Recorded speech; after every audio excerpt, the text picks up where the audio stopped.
Hello, everyone. Hope you're doing well. We'll get started here in just a second.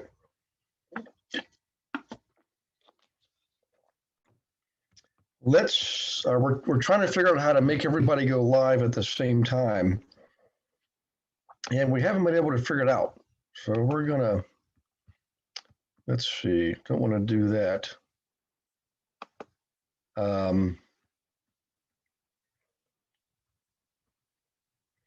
Allow panelists, okay, please, like when allow panelists to short video, view the participant count, active speaker review, gallery view. Okay. I'm going to do it this way, guys. If you could, so Beverly Miller, if you could see if you can have your camera, open up your camera without me making you a panelist. I just want to see if that'll work. So if you could do that, Beverly, that would be great. And I'm going to start promoting everybody else just in case. So Kai, good to see you, buddy. Colin, always good to see you. David Evers, good to see you. Floyd, good to see you, buddy. Let's see. Lisa Sears, great call today. Whoops, hang on one second.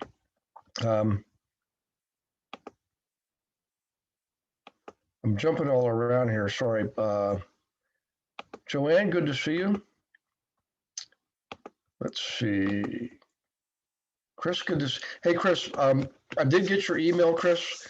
I just haven't had a chance to respond yet. I've been going since pretty much the moment I woke up today. So, but I will tell you, I'll definitely want to talk to Gil. It's just may be a few days. So if you want to give Gil the link to my training calendar, Chris, that would actually be the best thing. And then, I'll still call him on the fly when I get a moment. But this week is particularly busy with the gig sessions going on, and I'm going to be kicking in the high gear a little bit more on that. So, in any case, Luann, good to see you. Susan Murray, hot diggity dog. We have a celebrity on board. And I know Susan's probably is not comfortable with me calling her a celebrity, but you're a celebrity. Amongst us guys, you're a celebrity. Okay, so let me check. Let me check with. Hey, Susan, check in with Judy too. Okay, all right, because you got some casseroles coming your way. So, all right. So Beverly, I'm going to unmute you. So ask to unmute. Okay. And there's Amy. Okay. Hey, so Beverly. Okay. Oh, Beverly, can you hear me okay? Yes, I can, but I don't see my camera. Well, you know what? I can see you on here now. You can see me? Yeah. Okay. I mean, it's your picture. It's not your live video camera, but your picture. So you didn't do anything on your end to do that? No, I don't see me. Oh. Oh my goodness, okay. This is weird. I always go back in the camera here. Camera icon, but I don't see it. Yeah. Well, I'm going to promote you to panelist, but the funny thing is you're already showing up. Eddie, good to see you. Gina, good to see you. Let's see, Heather Price, good to see you, Heather. I think that is everybody so far. Okay, there I go. Yeah. Okay. All right, I think I got everybody. We'll probably have some more coming up here. So we are live. We're on Facebook, live there also. And I think there were some folks, I think Jeff was going to invite somebody. Roger was going to invite somebody. So make sure you guys are inviting your guests. That would be pretty awesome. Okay, I think we got a few more people. Nope, that's it. Let me check the chat box. Melanie says, I'm going to eat real quick. I just did the same thing, Melanie. I think I ate in 10 minutes flat. Okay, let's see. Whoops. Happy Monday to you. And we will officially get this started then. So in any case, welcome aboard, everybody. Tonight, what we're going to do is we're going to pick up where we left off 2 weeks ago So last week was Gina Hansen. Thanks again, Gina, for doing that presentation on the disc profile. We got a lot of good feedback on that. So even today, who was I speaking with today? Oh, Jeff Allen, I think said he'd like that, and somebody else said they like it too. Michael O'Keefe was on I paid them. What's that? I paid them. Oh, okay, we paid them. Yes. So in any case, we got a lot of positive feedback on that, and I thank you very much. Now, the week before, we went over a checklist on the steps you go through when you're an investor buying rentals and an agent working with that investor. What are the steps involved to create some organization and some planning around that relationship so that it's more efficient, more fruitful, and basically more professional? So I'm sorry, that was on flips. Tonight, we're going to go over the same process on rentals, and it's only slightly different. And that's good news because also I want to go over how do you actually hire a virtual assistant. I wrote a white paper on this years ago because I have one I've been using now, TO, for I think 12 or 13 years. And it's a wonderful arrangement and relationship. And we've had virtual assistants from many different places around the globe, but I just happen to like TO. It's a great relationship right from the start, and it continues to be that way today. And highly educated, unbelievable exchange rate. So I'll touch on more of this later. But for example, if I send TO $1,000, it ends up being about 50,000 pesos. Okay, and apparently that's pretty good in the Philippines. So, they love the culture, and we love them. And I've had some family that actually lived over there for a couple of years in the foreign service, and got some more inside scoop on that. And one of my old mastermind agents, his wife is from the Philippines, and they lived over there for a year or two, where he was running her dad's company for a while. So, in any case, a lot of interesting connections there. And that's I've never been there, and I'd like to go there at some point. Okay, let's promote the other folks here. Anita Davis, welcome aboard. Dana Truman, representing the great state of Maine. Hey, Dana, one of my old high school buddies is actually stationed on the state of Maine, the ship, I believe it's a cargo ship, a merchant marine ship. So in any case, we got a lot of guests tonight. Hey, Claudia, good to see you. Oops, I think that's it. So I'm going to jump in the first things first into going back to where we left off 2 weeks ago, and we're going to talk about landlords buying rentals and the steps we go through to make sure that they're making good decisions, okay? And sometimes you're buying a rental for yourself. You're buying a rental property, which we encourage you to do when we teach you to do that and coach you to do that. Once you have commissions coming in that are sufficient enough to give you excess capital, you also have all these tools and all these strategies and the network of all of us investor agents around the country to come to your support and help you also make good decisions for yourself. So before I jump in though, any questions on the content from 2 weeks ago? If you do, then just please don't type it in the chat box. You can unmute yourself and interrupt me. I don't mind. So I'll give you a second there, and then we'll get started on tonight's subject. I'm going to do a share screen. Okay, let's go to down here. Yeah, that's I don't think that's the piece I want. I need to go here. I thought I had this up earlier, but we'll, oh, there it is. Okay. All right. So this is from the Investor Agent Training Program. This is module 6. Okay. Buying rentals, turnkey, or you can buy wholesale, remodel, and sell for profit, or you can rent and refinance. So number 2 is basically the BRRRR method: buy, remodel, rent, refinance. Okay. Or you can sell for profit, or you can wholesale it. Selling for profit is like a flip. You can flip multi-units just like you can flip single-family homes. Okay. So in any case, I've already got the module up over here to where I want it to be.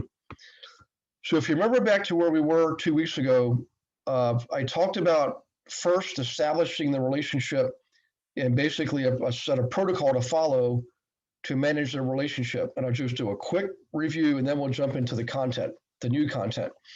So our first thing is this, let's say you do your marketing, you send out your booklets, for example, and you attract the kind of investors you want to work with. So first off, you know right off the bat, we don't work with every investor. We only work with investors whom we want to work with. They're typically professionals, often business owners, and generally have a better grasp of anything financial. They're good with their money, okay? Which generally means they have some, okay? And that's really important when you work with investors. Is if you work with investors who have no money, this is a quiz question. If you work with investors who have no money, what's the likelihood on a scale of 1 to 10, 1 being not likely, 10 being highly likely, what's the likelihood of you actually earning money in the way of commission by working with someone who has no money? Just type it in or shout it out. Let's see what the answers are here. 0. And 0. That's it. We got it all across the board. Yep. So, and guys, I'm laughing about it now, but it's only because I've lived that. I did that before. Early on, I just was following my broker's advice, doing a bunch of broadcast marketing, attracting everybody under the sun. And when you cast a wide net, just like in fishing, you may occasionally get a good fish, but quite often you'll pull up a boot, a tin can, a crab, a toilet lid, all kinds of crazy stuff, okay? But when you are specific about who you target in your marketing, it's like going out deep sea fishing with a fish finder, the right rod, the right reel, the right hook, the right line, the right bait, and you're going to get exactly what you're fishing for. Same thing in this business, okay? And Dana said zilch. I love the answers. You guys are funny. So it's true. So we do our targeted marketing. We target the folks I mentioned earlier, and they respond to you. Your first conversation is more of a build rapport conversation, and you want to ask them basic questions like what did they like about the booklet, what property stood out in their mind as being the kind of thing they'd like to do, which helps you narrow down what they're interested in. And then later on, you ask them qualifying questions. Remember the top 3. What do you have in savings? Do you have an available line of credit?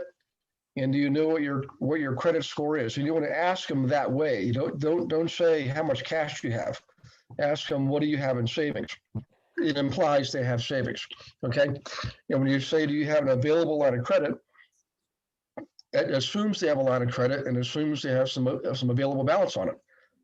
And then when you ask them, do you know what your credit score is? It assumes, that they have a credit score, and if they know what it is, they'll tell you. You don't have to say, what is your credit score? You ask them, do you know what your credit score is?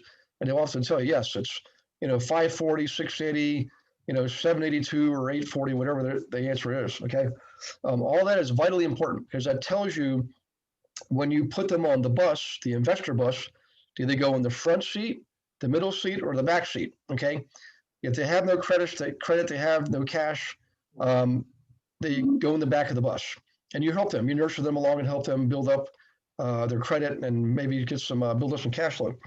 The people in the middle, or they're close but not quite close enough. The people up front, they got it all figured out. They're pre-approved, they got cash, they got credit, they're ready to go out and hit the target.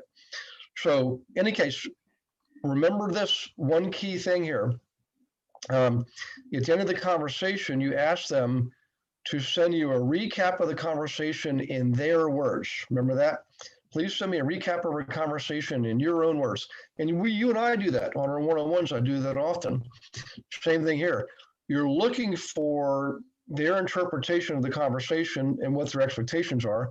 So you can know if you need to tweak things a little bit, but more importantly, what does it show about them if they follow your instruction? If you give the instruction to send you an email back with a recap of the conversation and they actually do it, what does that identify about that person?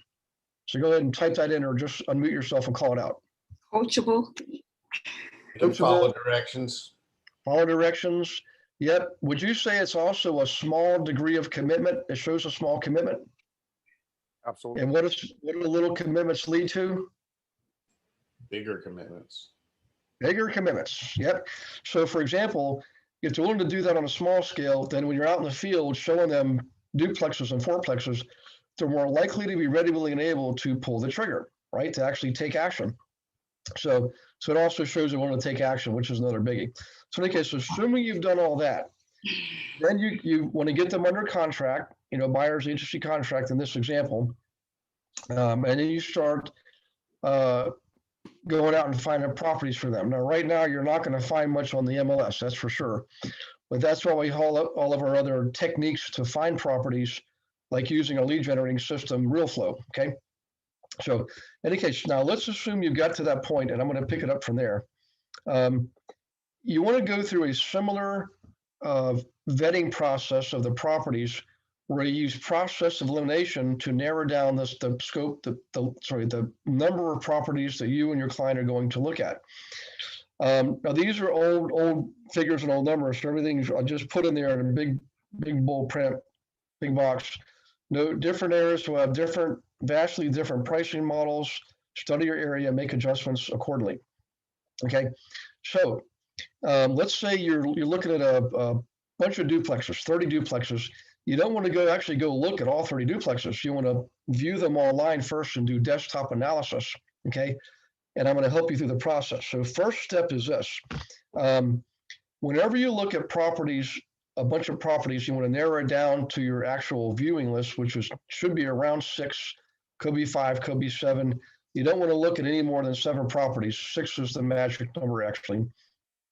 So you first look at what the properties being listed for, if it's on the MLS, for example, and what you believe is the correct value for the property. Well, the only way to know that is to do some analysis or know the area. Somebody's got to know the area, or somebody needs to know how to do some desktop analysis. So here's how we do that, okay? By the way, before we jump into the numbers, we definitely look at room sizes, lot sizes, look at the pictures. We'll go to the tax assessor's website, the county website, look at their information, and really just get rid of the ones that we're pretty sure just aren't going to work. Why waste your time? There's plenty of fish in the sea. Then we look at the actual financials, and here's where the rubber hits the road, okay? Now, let's say, for example, in your area, 1-bedroom units are renting for between $400 and $500, 2 bedrooms between $450 and $650, and 3 bedrooms between $600 and $750. These are broad ranges. Again, these could be very low for your area, or these may be slightly high for your area. But the bottom line is, you can determine this easily by using the HUD website.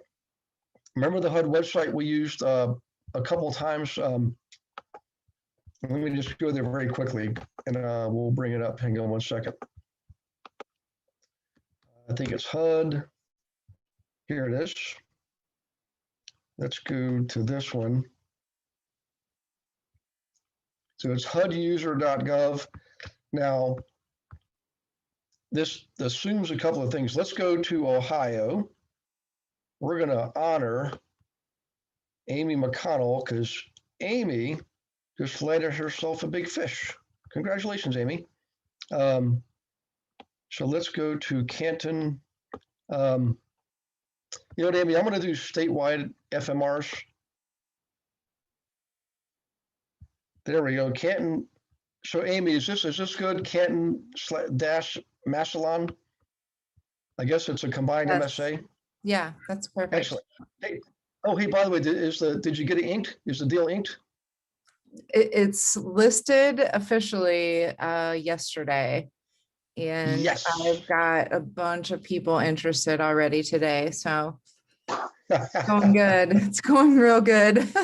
And you wanted at 190 something? I went in 198, I at think. 200 actually. He wanted to go in 200 and I obliged because I think it'll go for sure. Yep, amazing. So guys, another example, just quick aside here. So we looked at the numbers and I think we both thought the same thing, like 165, or is that what we were thinking, or? Yeah. Yep. And at the end, I'm thinking, you know what? Go for it. Go for the 200. People are getting silly with their money. Let's see if it'll work. And same thing with that property in Cincinnati we looked at back in February. That one's is close to being close. I could either call her, by the way. Shoot. I'm glad I mentioned the Cincy property. I'll call her and see if that actually got sold or closed, excuse me. So in any case, if you look at Canton MSA, the efficiencies are 500, one bedrooms for 579. Now, this is what HUD is approved as what they would give you for rents on a property based on market data. So they're using market data, and this is what they project they would give you if you had a Section 8 subsidized tenant for the units. So 2 bedrooms, 763, 3 bedroom, minus 72, 4 bedroom. So Amy, I think clearly whoever buys it's got a lot of room to raise the rents based on what Yeah, we saw, me you too. know? Yeah, for sure. So that is awesome. So let's say, now let's go back to where we were in the class. Where is my,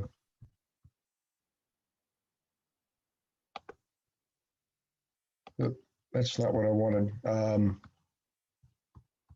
me go back here. Module 6. Well, I know I've got to go to the, close these out. Here it is. Okay, so let's say, for example, these numbers are accurate for the area. Okay, these are a little bit low for Canton, Ohio.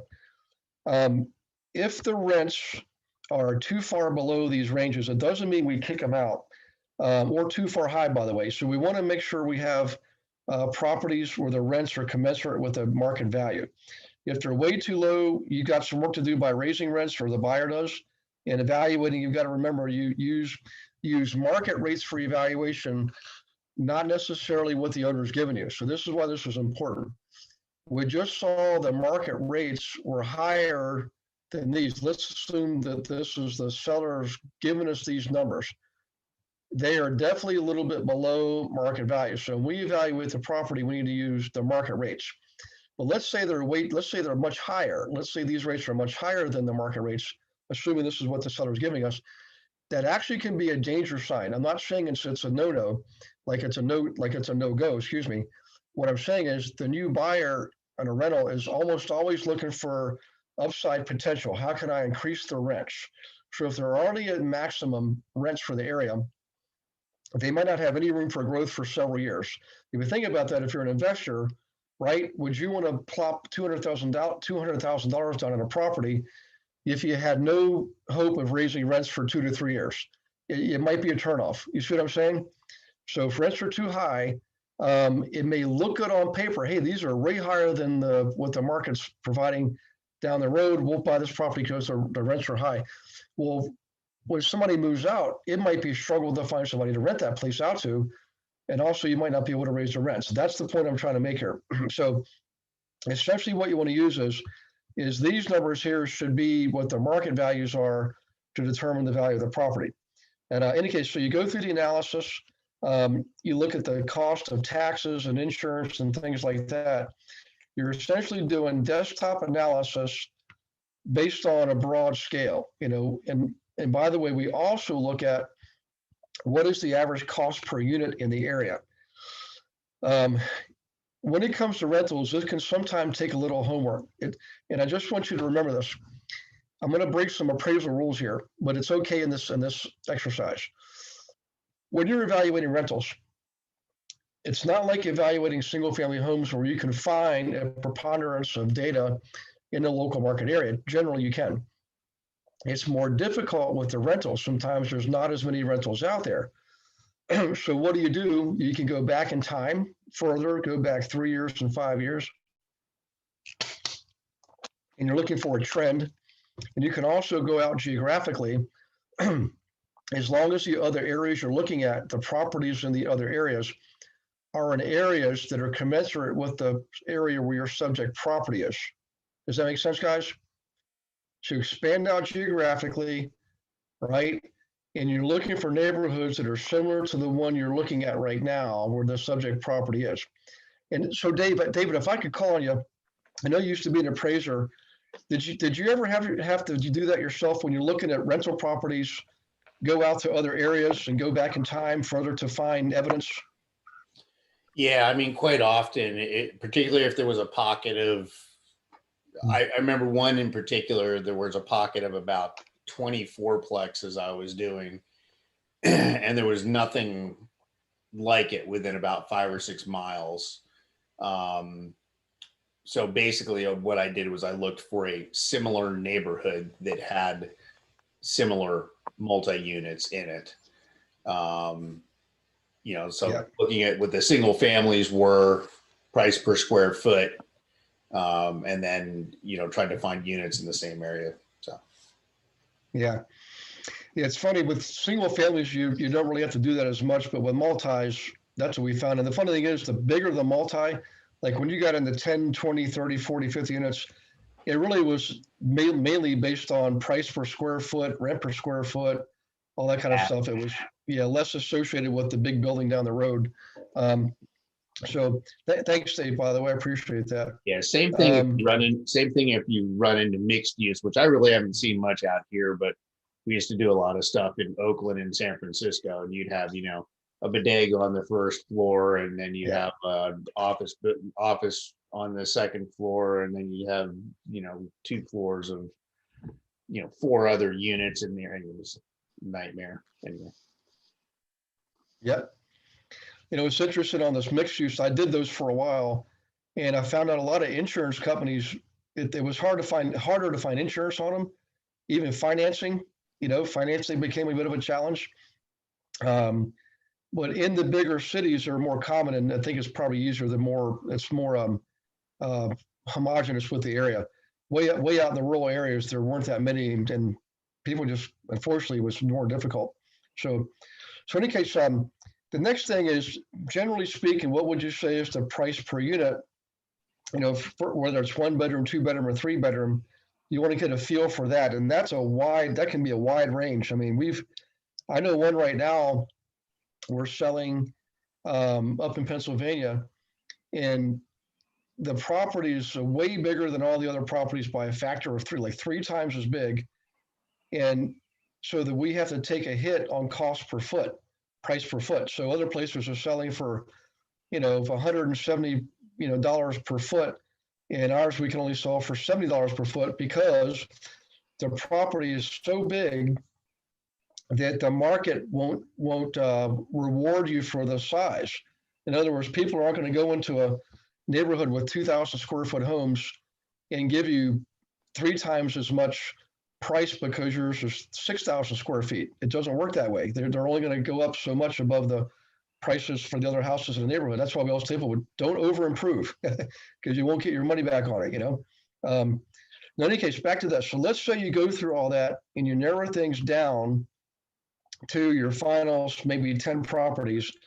And this is where you get involved with your client and try to narrow it down further to, again, maybe 5 or 6 or 7 properties max. Then you go look at them. Sorry, one more thing. I just saw my note here. Some investors are looking just for turnkey properties. They don't want a lot of deferred maintenance. They want them occupied. They want them in service, up and running. And there's lots of reasons for that. And I agree with that philosophy. I used to buy them I would buy them empty and needing work. And we would remodel them and then rent them out. And then finally we got our money back from the bank. But that's because we had the capital to do it. If you want to only put down a down payment, but you still want a nice property, then you've got to buy turnkey. And banks actually like turnkey properties better anyways. They don't want to put financing on a property that's sitting there empty. They want it to show income. So there's 2 different strategies. And over time, I would lean more towards getting the better properties just because they're easier to insure and finance and all that kind of stuff.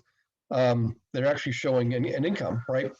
With the ones that are empty, if you try to go to a bank and say, I want to buy this house, I want to put down 20%, it's a real mess. We need to remodel it. And then later on, I'll go and rent it out. You'll find some takers, but they're generally going to want more money down, or maybe they might want to collateralize some of your other properties for that loan, like basically encumber some of your other holdings, things like that. So in any case, so back to this, that's one thing you have to remember is if you've got a lot of deferred maintenance, the strategy is a little bit different. Actually, let's talk about that for just a second. Here's a quiz question for you. let's say you're looking at two properties side by side. Both are 4-unit properties, same four 2-bedroom units in each property, almost identical. One is completely turnkey, up and running, market condition, no deferred maintenance. Okay, and we kind of know how to price that, right? But what about the other one that has a lot of deferred maintenance? And you know you need a new roof and a new kitchen and a new bathroom and things like that. Go ahead and take a guess, guys, and or if you know the answer, don't be shy. Tell me what you think it is. How do you actually price that correctly? The price as far as what you're going to offer the property, what we call maximum allowable offer. How would you price that? For the Just one let that your needs- brain. For the one that What's needs that? maintenance, are you saying how do we price the one Yeah. that needs maintenance? The one that needs work, yeah. How would you actually determine what your offer should be? Yeah. Well, Susan, I was hoping you would give me the answer, not just. That seems relatively simple. You take the market value of the one that's turnkey and you Yeah. figure out how much it's going to cost to get the other one up to snuff. And that difference is, That's it. yeah. Yeah, you back off the rehab off of the price because it's basically a capital expenditure. It'll be part of your cost basis. So a lot of people they're not sure about that. And I say really the answer is you price it if it's fully marketable, and then you back off the cost of all the deferred maintenance. And so you're exactly right. That's exactly how you do it. And you get better at it, guys. The best way to learn this is just to practice it. You know, you'll start to do this and go out with investors. Some will be flipping homes, some will be buying rentals, and some will want to do the BRRRR method, just like we described there. And they can make a lot of money. I did it for years. That's what we did. Just to give you an idea. So let's say I bought a property for $80,000, 4-unit building, $80,000, $20,000 a unit. But I knew if I remodeled it completely, rented it out fully, it would be worth $200,000. Okay, but it would take, say another 40 to get it that way. All right. So we would take it to 120,000, purchase plus remodeling. That's your cost basis. Go to the bank, they would appraise it at 200,000, and we would show them our homework. We would show them we've got a fully rented. Here's the rents coming in. Here's how we priced it when we bought it. Here's what we believe it's worth now based on the income and the condition of the property. And they would say, yep, or you're close, or you're maybe more sometimes, or sometimes a little bit less. Well, let's say they came in at 200,000, and they would let me take an 80% loan to value loan, which is very common. That means I could borrow 160,000. But remember, my cost basis was only 120, 80 plus the 40 remodeling, which left me a difference of 40,000. See what I'm saying? So I would still have cash flow on the property, still have 40,000 equity because I only borrowed 160 of the 200.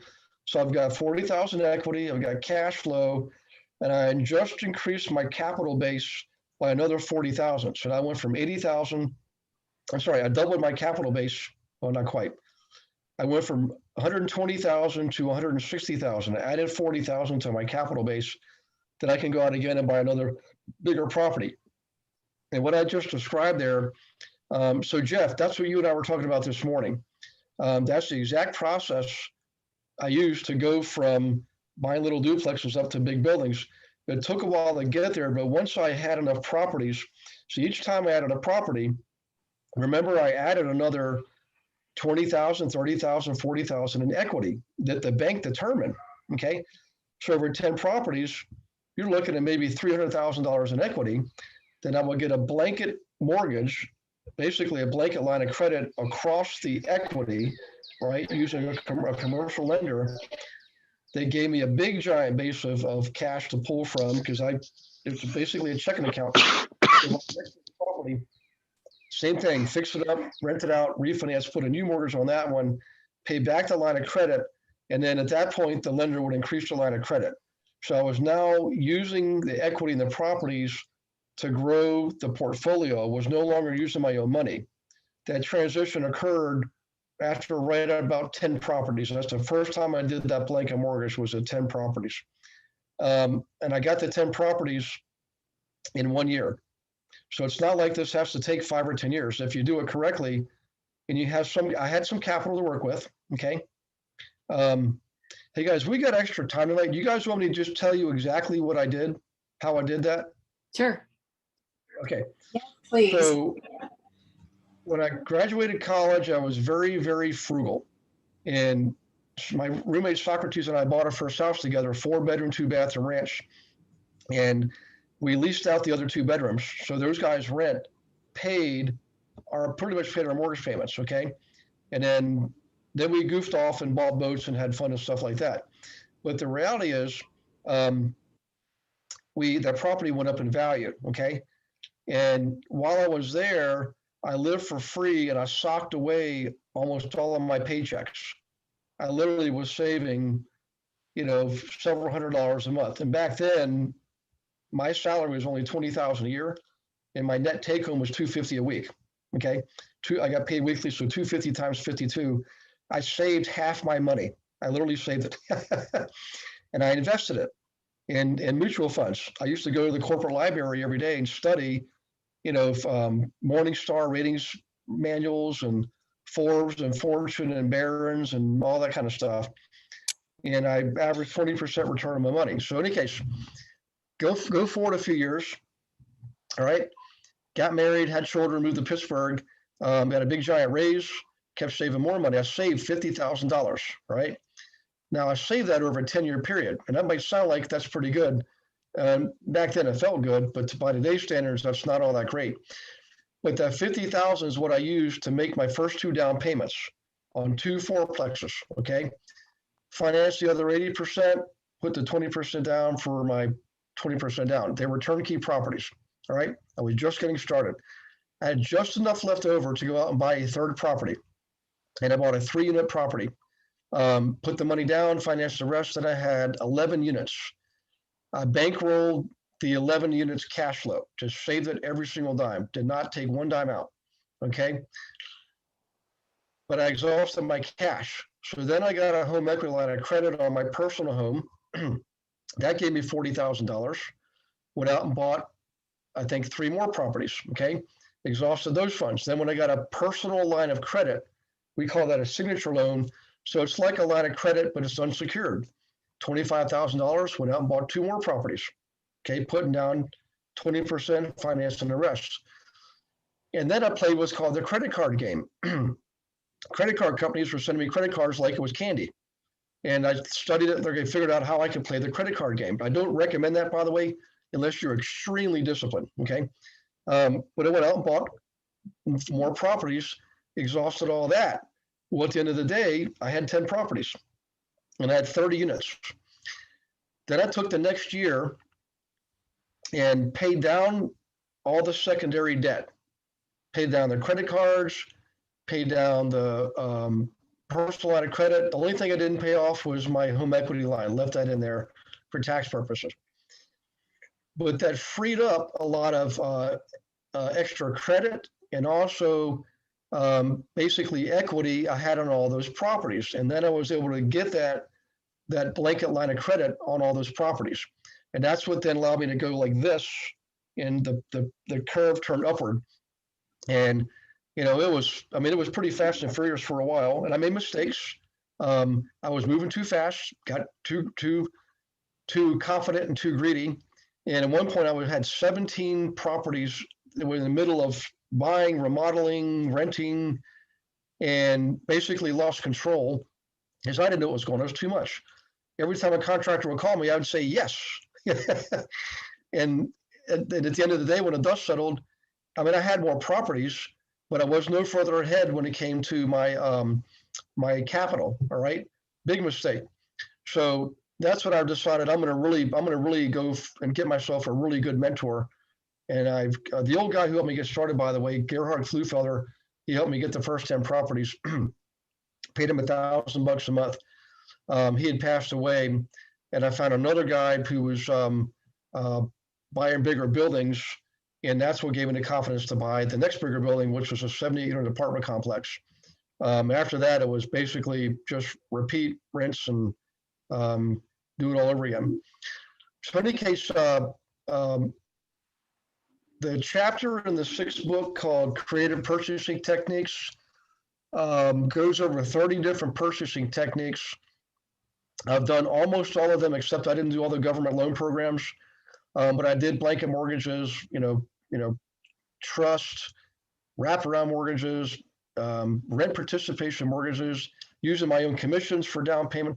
I did all those things, and they all work. But at the end of the day, the number one strategy where I got the best deals was cash. So I want to come back to this and tell you, I understand if you have to start off doing creative purchasing techniques, because I did essentially, and everybody else does the same thing. No, not too many people are born with, $500,000 in cash in their bank account. Maybe your grandparents gave it to you or something like that. I wasn't that lucky. It was nothing more than just discipline and being patient, and one step at a time.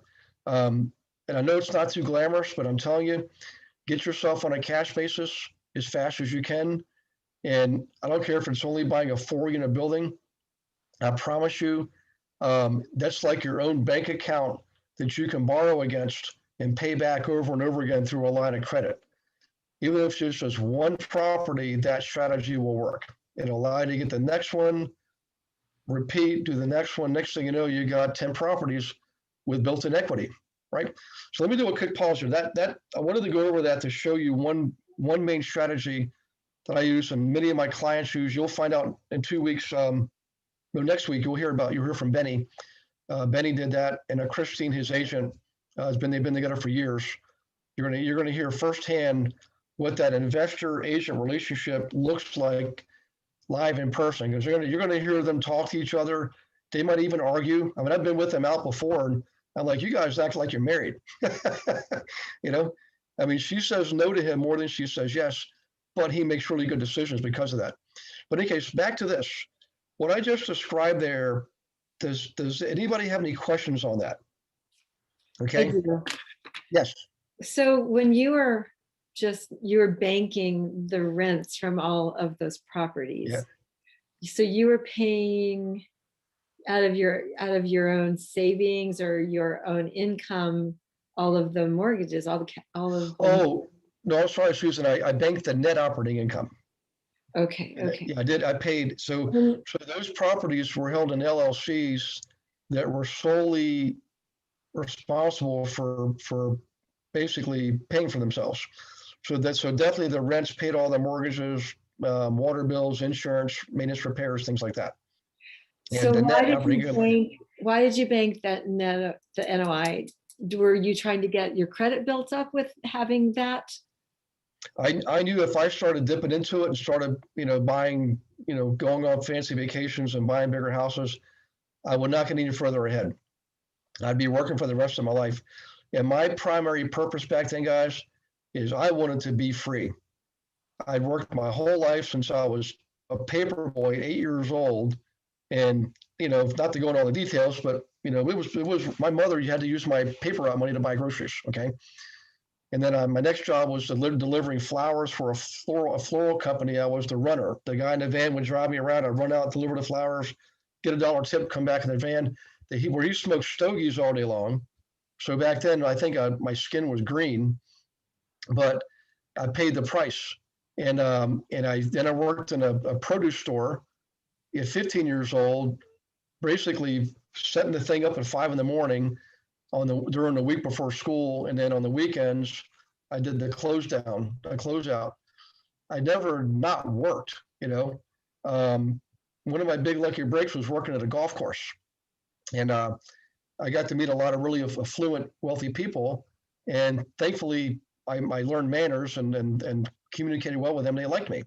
And some of them, their children, and we're friends today, Then I got into college. And my lucky break there was Socrates was my roommate. And when his dad said, you guys are not going to rent, you're going to buy a house. And I was just naive enough to say, yes, sir, where do I sign?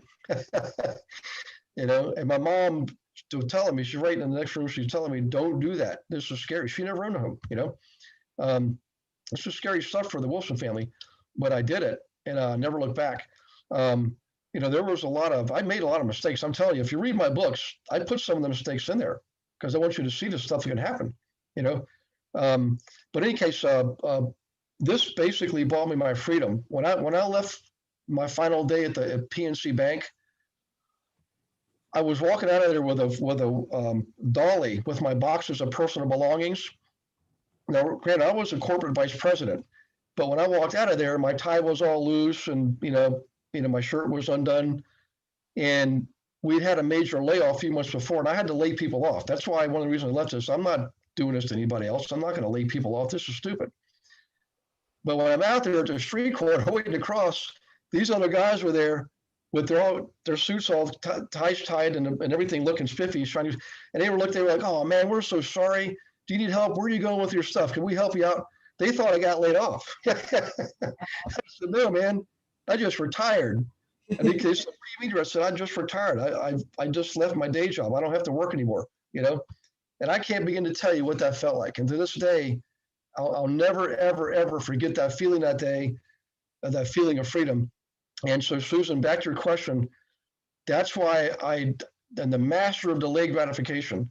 When I set my sight on a target, I don't give up. I don't give in.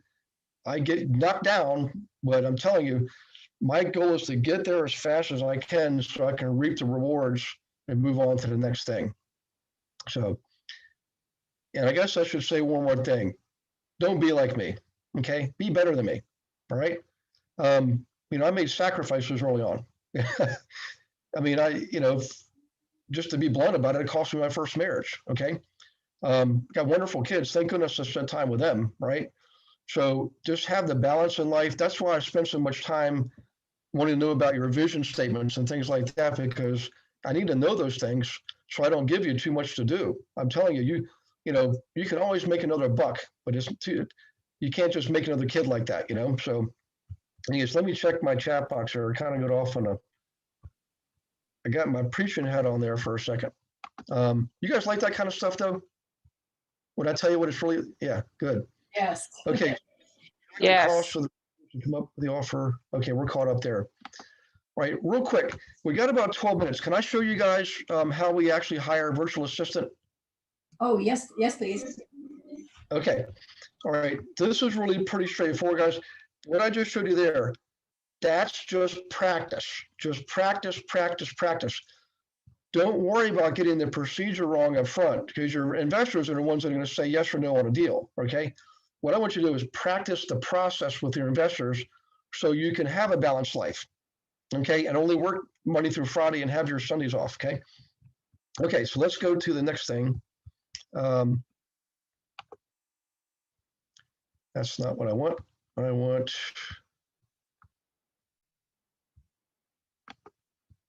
down here. Okay, here we go. Now I'm going to have Beverly send this to you tomorrow when she sends out the weekly webinar. So everybody that's on here as a guest, Beverly may not have you in her database. I promise you, if you just give me a day or two for all the guests, I will send this to you in an email. Generally, I do it. I always look to see who the guests are, and I always follow up with the email. And those are for me personally. That's not coming from the system. I'm actually doing that personally. So if you see one for me, open it up because it's going to have all these things in there. Okay, first things first. I mentioned Tio at the beginning of the call, and Tio I've been with for, I think, 12 or 13 years. He's worth his weight in gold. I mean, the work he does, I would probably spend easily 3 times that stateside. What I learned is, at least in the case of the Philippines, I've had great success with folks in other countries like Pakistan and then India and other places, but I'm just going to use the Philippines because Tio was my first one, and I have some connections with the Philippines through other friends and colleagues. They generally are well educated, they have higher education, sometimes master's degrees. They just don't have the same opportunities that we have in the States.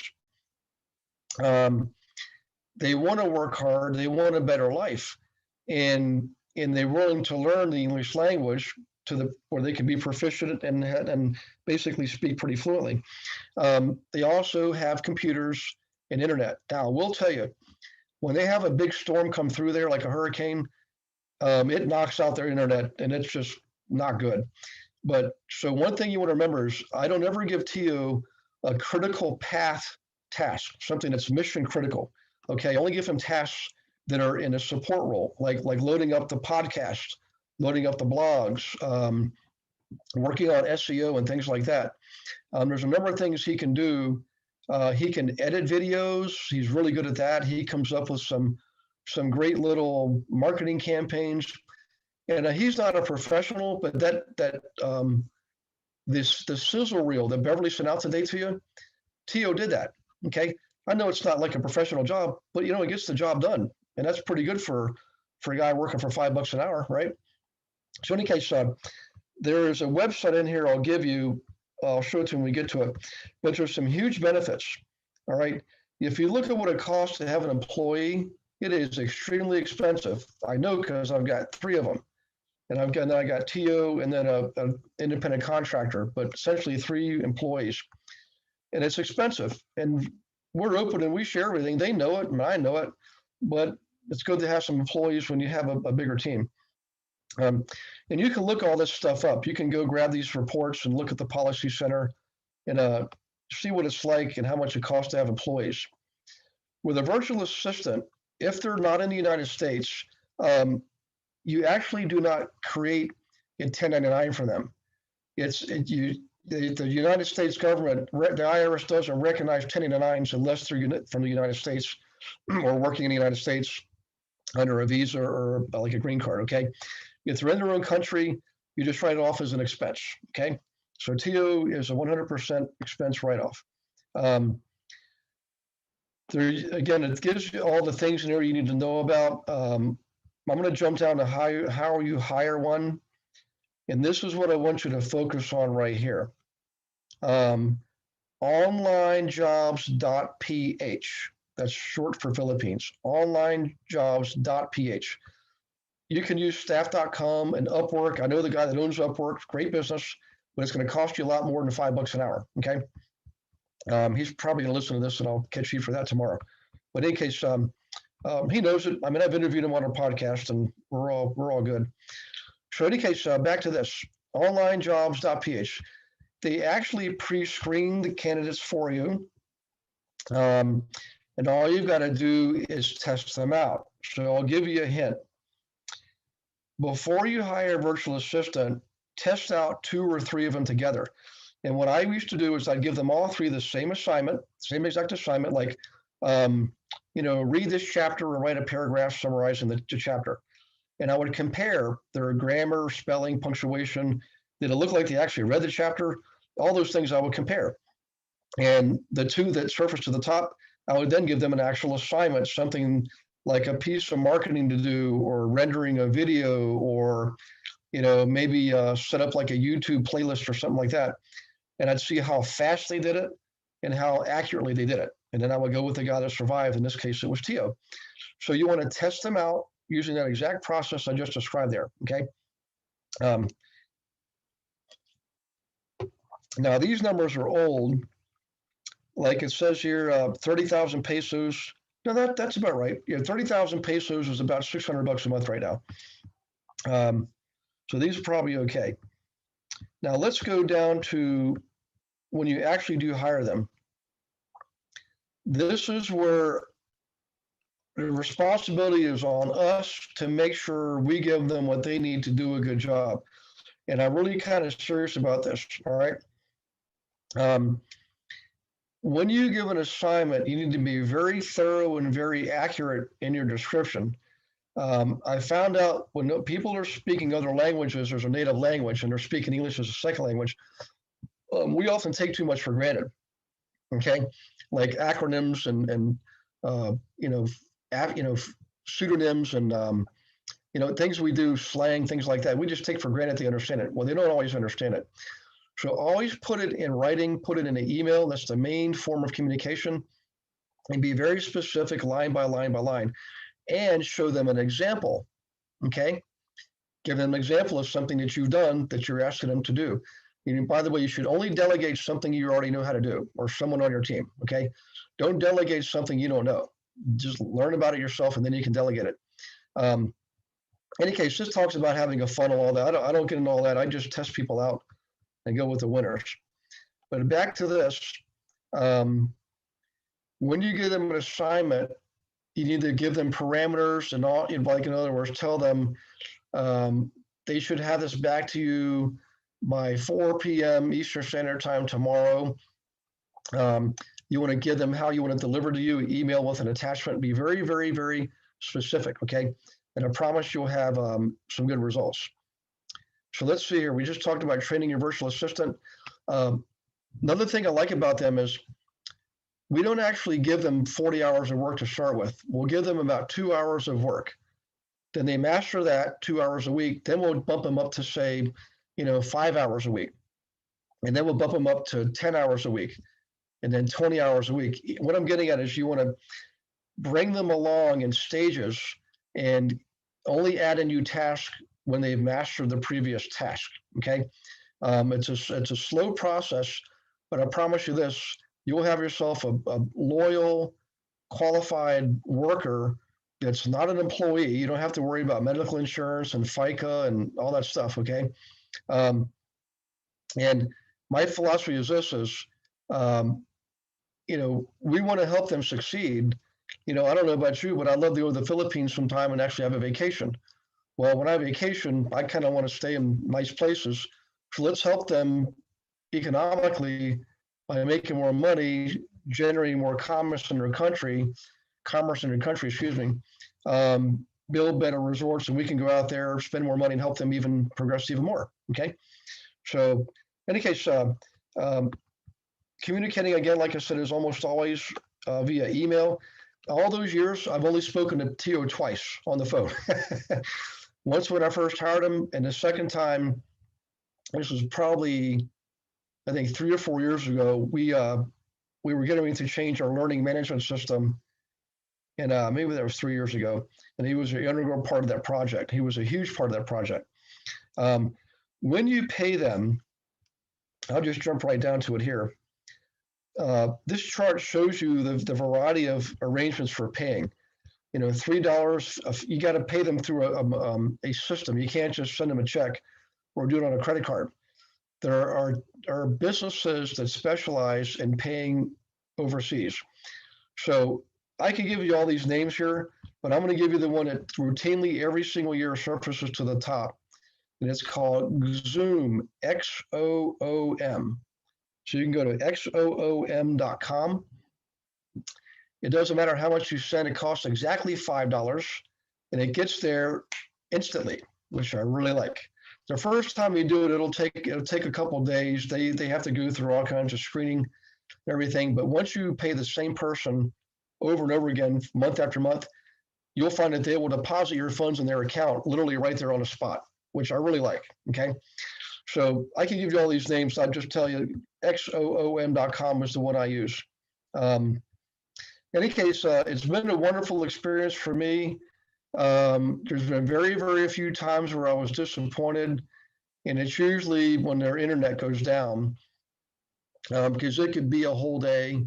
It could be over a weekend. It's not the same as here in the States. If we lose our power, well, other than Texas this last winter, generally, we're up and running pretty quickly, but out there, just be aware that you don't want to give them mission critical tasks, because you may be without their services for a couple of days. If it happens twice a year, that's the most I've ever seen, maybe once a year. So it's not a lot. It's just when it happens, it's kind of a shocker. They generally want to just use email. For them to use their phone to communicate with us, even through texting, can be quite expensive. Now there's what's the WhatsApp? WhatsApp is pretty. I communicate with people in Vietnam and Taiwan routinely via WhatsApp. The thing I don't like about WhatsApp is I've heard that it's not entirely secured, so it can open your phone up to possible viruses. I've never experienced that, but I'm just telling you what I've heard. So I just stick with email with the virtual assistants. Okay. Okay, we're exactly 8 o'clock, and I can't believe we actually got that in on time. But let me open up the floor for questions. You guys have any questions on this? Has anybody here ever hired a VA for yourself? Or just questions on it?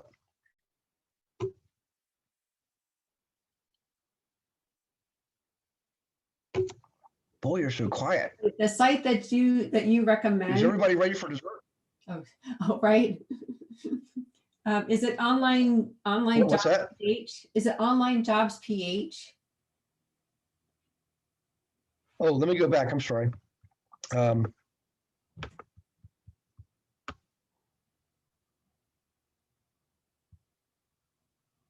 Yeah, there it is, Melanie.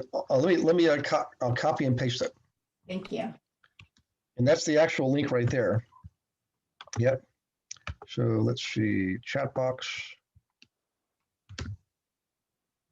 Yeah, and I will tell you, everybody I think should do this.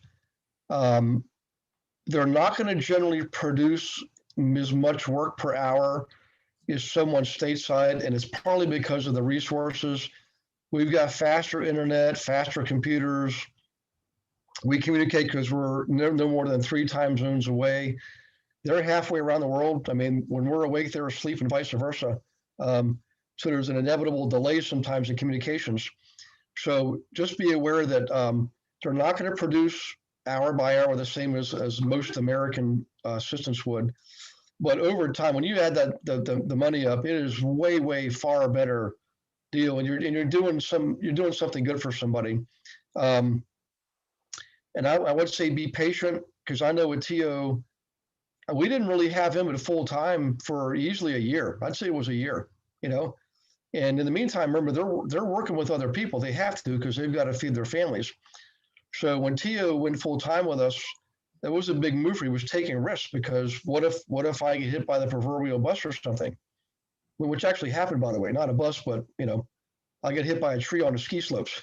So I was out of commission for a while. Thankfully Beverly took over. But anyways, back to this.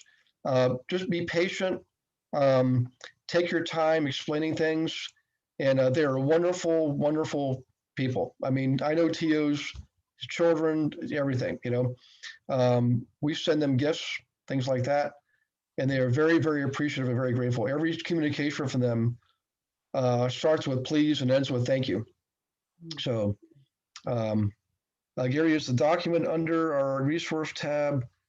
Tony, I don't know. Hey, Beverly, if you're watching this, we should put that in our resource tab. Okay. That's a good point, Tony. Thank you. Okay. So Susan, I'm going to take one more second. I'm going to put you on the spot. Can I do that? Okay. So I know you had your birthday last week, and when you texted me saying you're going to celebrate your birthday, I completely blanked as far as what we were doing that night. When we announced you won both the number of transaction contests and the total dollars from the production contest. Word. Wow. $1 million. I'm just kidding. Thank you. So in any case, make sure you communicate with Judy. I don't know how that works out internally. They got all that figured out. I guess we'll figure it out. But and Tom, you beat my cousin Tom by $109 on the dollars. Yeah. Wow. I'm sorry, Tom. Crazy. Thank you. That's very kind. Thank you. Well, thank you for leading by example. And I know everybody, if you don't know Susan, great person. I've known her for now 6 years. One of my very first students, and just really lighting the world on fire, and just a wonderful, wonderful person too. You shine your light. Thank you. I've gotten really good, you guys, at winning multiple bids. I have gotten 4 out of the last 5, and the 5th one was because they didn't really want it. So call me if you want me to give you some pointers. I just won the last one by $125, but I got it. Awesome. Yeah, please share your secrets there if you're not overbidding by $50,000. Not by 50. What's that? Not by 50, that's for sure. You just gotta really ask people, how much do you want this house, and do you trust me? And then just do it and pray. I'm gonna be your client, Lynchburg. Hey, you know what, Susan? I know we have guests next week, guys. So it's Christine Hyatt and Benny Ulio. So Benny is from Mexico. His real name is Benigno. What do you call him? Benny. He owns 8 restaurants and is buying the seminary. I was going to look and buy it myself. So in any case, make sure you tune in next week for that. You're going to get a frontline view of what that relationship really looks like. And Christine's going to tell you from start to finish how she started with him and how she got him basically doing what we talked about earlier, which is build that organization and structure to manage the relationship. You have to do it that way. I promise you. Run it like a business. Run the relationship like a business, and the right investors will love you for it forever. She got 14 transactions from him just in the last year, 1 year, 14 transactions. And right now she's got the big one online for $22,000 commission, and some other big things. So it's just tune in, soak it all in, ask questions. And then Susan, would it be okay if the next one, Susan, I had you on and you could go over some of your techniques for winning the multiple offer bids and maybe 1 or 2 examples or something? Would that be okay? I don't know if I'll try. I probably wouldn't need much time because I don't know if I actually have a technique. It's just kind of by case. But I'll do anything I can to help you guys. And if somebody can help me get my GIG thing set up, I would appreciate that so much because I stink at that and I still haven't done it and I desperately want to do it. Okay. We have a call on that next week. All the gig guys, we're all going to have a just 1 gig session on next Wednesday, the 28th, I think. Yeah, it's 7 Eastern. So we're going to go over all that, Susan. And anybody, Tony could probably help you out. Beverly Miller set one up. Tom set one up. I'm looking here on the screen. So you also set one up here. But definitely tap into those resources. And well, guys, I do have a favor to ask of you. On the 10th of May, I've been called to be an expert witness on a zoning hearing, and it starts at like 6 at night. So, and I know the last time I did one, it was 4 hours. Okay, I don't think I'm gonna be able to teach class at night. I don't want to cancel it. So if any of you have like last week, Gina presented the disc profile. If one of you wants to take advantage of the opportunity to speak and teach, this is the opportunity. I mean, there's no, I would say yes. Which week is that, Gary? It's Monday, May 10th. I'm more than happy to do like a KV core Q&A or something like that. Yes. That'd be cool. Yeah. Oh yeah, let's do that. Yeah, because I know a lot of people. That's one of the most common things I hear is the people that learn it and take the time and they love it. But if you don't have to take the time to learn it, it can be complex. It's just there's so much feature and functionality. That's the thing is it's not that it's complicated. It's just there's so much you can learn. So, but if you could do that, Dave, I'll have Beverly set you up, and I certainly do appreciate it. Thank you. You're welcome. Okay, guys, going once, going twice. I've got an apple fritter with vanilla ice cream, so I can't wait. I'm so hungry. But you guys have a wonderful rest of the week. God bless you and your families. If you have any questions, please text me, email me. Let me type it in the chat box here real quick. Gary at rewgw.com. And here comes my phone number. 412-680-3618. In fact, I'll give you the link to set up a strategy call with me. So let me type that in. Whoops, that's not where I wanted to be. Here's where I want to be. So that is right there. That's the link to set up a strategy call with me. That goes for the guests too. Anybody that's a guest of me or one of our agents, absolutely set up a call. And let's see if I can help you through whatever challenge you may be having or just simply want to get into the next step. So thank you, Jackie. I appreciate it. You guys take care of yourselves. I will see you. I'm going to try to do some of the gigs this week. I'm not sure how it's going to work out because my mother's birthday is this week. So Tom, that's Thursday. If you want to, I'm sure, I know Sheila's probably got it already in her calendar to send her an email or something. we might go to the German restaurant up on 29. I can't remember what it's called, but and then guys, Bavarian chef. Bavarian Chef. I love that place. Yep.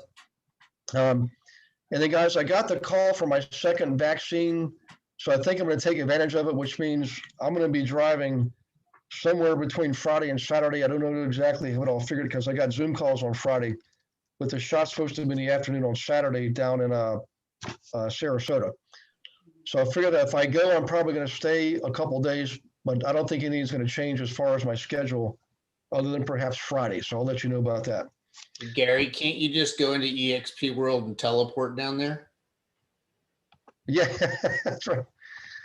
Yeah. Well, I did register for Pennsylvania, Virginia, since I'm in both of those states too, but I'm told I may have to wait a bit. And when I've got the opportunity and it's like 3 days away or 5 days away, I guess I'm going to lean towards the low hanging fruit, and get that taken care of. Then I can travel at will and well, feel less at risk, I guess. So, yeah. All right, guys. Have a happy rest of the evening, and I will see you next Monday. And anybody with the gigs, I'll likely see you during the week a little bit here and there. But have a great week. God bless you and your families, okay? Thanks, Gary. Bye. You're welcome. Bye, everyone.